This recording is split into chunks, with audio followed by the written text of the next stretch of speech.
We are a nonprofit organization that started in 2011, helping local farmers and producers to expand Guam's agricultural industry through different projects that focus on creating jobs, businesses, and improving the availability of access to local produce.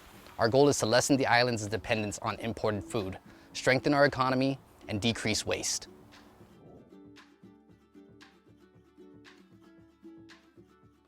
The farther fruits and veggies travel, the more vitamins and minerals it loses. The fresher it is, the better it is. The healthier it is, and the better it tastes. The more we eat local, the less carbon footprint it has on our environment. The amount of fossil fuels it takes to ship fruits and vegetables here is a big contributor to climate change. When we eat imported produce, we usually don't know how old it is, who grew it, or what kind of chemicals may have been sprayed on them. If we keep depending on imported produce, what happens if shipments are delayed? What happens if there's a typhoon or another pandemic?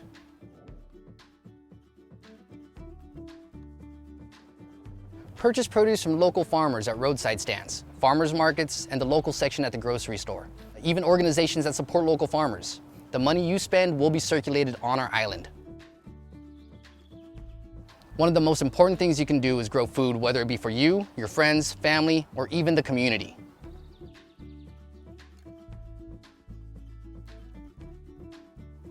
You always want to start with a good seed. Find a good source from a local supplier or online. Since Guam is hot and humid, you really want to find a variety that grows well in our tropical climate. When you have your seeds, follow the directions on the back of the packet. We grow a lot of different things, but mostly leafy greens like lettuce, kale, arugula, some herbs, and we even have some fruit trees like avocado, starfruit, mulberries, even puja berries. Since we are an experimental farm, we have tried many different crops.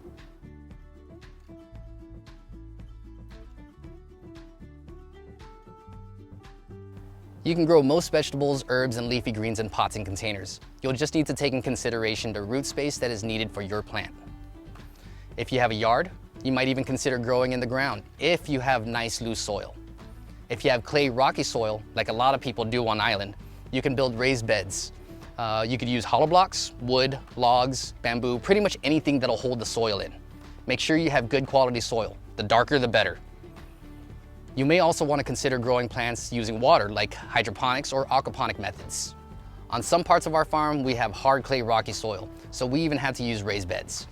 We have been building our soil over the years, putting in organic matter that will make the soil healthier for the plants.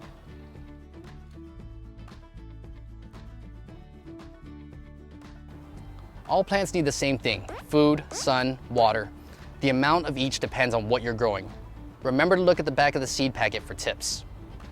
Plants need food. Feed the soil will feed the plant. The healthier the soil, the healthier the plant.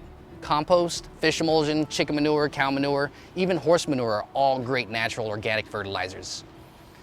For our compost pile, we add brown waste, which includes wood chips, branches, shredded paper, even cardboard. Then we add green waste, like cow, chicken manure, green leaves, grass clippings, fruits and vegetable scraps. Then we mix them together and we turn the layers once a week. We water them periodically, we cover it to keep pests away and to avoid too much rain. Then it's ready in about 3 to 6 months, depending on the conditions. We also have separate worm bins that adds more nutrition to our finished compost. During the rainy season, when we dig up our grow beds, especially after a heavy rain, we usually find a lot of earthworms on the ground. We collect them and transfer them to our compost pile. We also find them under the fruit trees.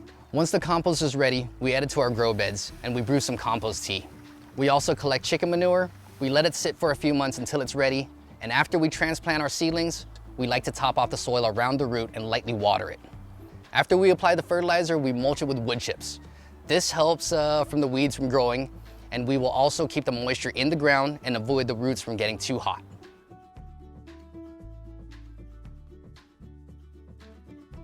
We always had to watch our plants carefully and check them every day to see if we notice any changes or bugs around them, even under the leaves. Depending on what we see, we will apply an organic pesticide, which means a natural substance that will hopefully rid the plant of its pests. There are also pesticides that are made of synthetic chemicals, but we choose to go organic for a number of reasons. We believe it's better for the environment, our land, and our health. It definitely takes more time and effort, and it hasn't always been easy, but we're very proud of what we've been able to accomplish. And so far, it's worth it, especially when we're able to provide the community with healthier options, which unfortunately is pretty limited on island. When we think we might have a bacterial or fungal disease, we consult with UOG. They have some great resources on their website, and the staff at the Extension office is always happy to help us identify the problem and point us out in the right direction. Currently, most of what we grow goes into our CSA subscription shares. CSA stands for Community Supported Agriculture, where members of the community sign up to reserve the harvest from our farm, other local farmers, and receive a mixed assortment every week. The remainder of the produce is sold at our weekly markets. We continue to work on getting lettuce into schools and hopefully one day expand to hotels, restaurants, grocery chains, hospitals, and more. In the meantime, we continue to focus on economic development, growing more food, training new and beginning growers, and together we can contribute on our island's food security.